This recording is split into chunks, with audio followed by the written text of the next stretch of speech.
ശരി, അപ്പോൾ നമ്മൾ ഈ പോലീസുകാരെ പല കാര്യങ്ങൾക്കും പോലീസുകാരെ വലിയ വിമർശന വിധേയമാക്കാറുണ്ട്. അവർ ചെയ്യുന്ന നടപടികൾ വിമർശിക്കപ്പെടേണ്ടതുമാണ്. പക്ഷേ അതിനപ്പുറത്തേക്ക് അവരുടെ ഒരു സ്വകാര്യ ജീവിതം നോക്കുകയാണെങ്കിൽ വലിയ കഷ്ടമാണ്. കാരണം അടിക്കടി ട്രാൻസ്ഫറുകൾ വരുന്ന ഒരു മേഖലയാണ്. അപ്പോൾ കൊച്ചി സിറ്റി പോലീസിൽ നിന്ന് അത്തരമൊരു പരാതി വരുന്നത് കൊച്ചി സിറ്റി പോലീസിന് കീഴിലുള്ള 400 സിവിൽ പോലീസ് ഓഫീസർമാരുടെ ട്രാൻസ്ഫറുകളിൽ ചട്ടലംഘനമുണ്ടായി എന്നുള്ളതാണ് ആരോപണം. ജനറൽ ട്രാൻസ്ഫറായി നടത്തേണ്ടിയിരുന്ന ട്രാൻസ്ഫറുകളിൽ ഭൂരിഭാഗം ജീവനക്കാർക്കും ഓപ്ഷൻ വെച്ച യൂണിറ്റുകൾ നൽകിയിട്ടില്ലെന്നും സീനിയോറിറ്റി മാനദണ്ഡം പാലിച്ചില്ലെന്നും ഉൾപ്പെടെ ചട്ടലംഘനങ്ങൾ ഉണ്ടായതായാണ് പോലീസുകാരുടെ വാദം.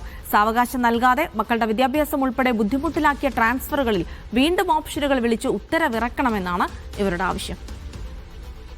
ആര്യ വിനോദ് വിവരങ്ങൾ നൽകും. ആര്യ, എന്ത് ചട്ടലംഘനം ഉണ്ടായി എന്നാണ് പോലീസുകാർ പറയുന്നത്? അതുകൊണ്ട് തന്നെ എത്രത്തോളം ബുദ്ധിമുട്ടിലാണ് പോലീസുകാർ?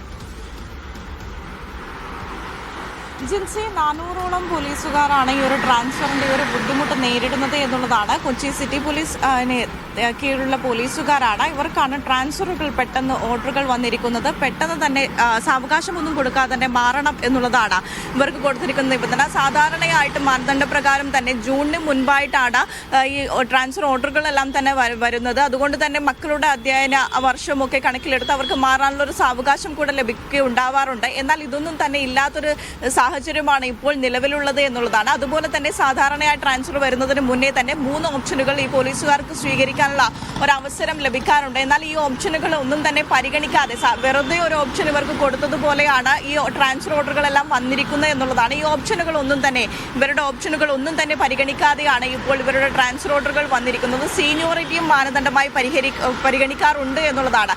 എന്നാൽ ഈ സീനിയോറിറ്റി പ്രകാരമുള്ള ഓർഡറുകൾ ഒന്നും തന്നെയല്ല ഇപ്പോൾ വന്നിരിക്കുന്നത്. അങ്ങനെ വലിയ ബുദ്ധിമുട്ടിലാണ് പോലീസുകാരുള്ളത് എന്നുള്ളതാണ്. അപ്പോൾ എന്ത് തന്നെയായാലും ഓപ്ഷനുകൾ പരിഗണിച്ചുകൊണ്ട് മുന്നോട്ട് പോകണം, വീണ്ടും ഒരു ട്രാൻസ്ഫർ ഓർഡറുകൾ വരണം എന്നുള്ളത് തന്നെയാണ് പോലീസുകാരുടെ ആവശ്യം. 400ഓളം പോലീസുകാരാണ് ഇതോടുകൂടി ബുദ്ധിമുട്ടിലായിരിക്കുന്നത്.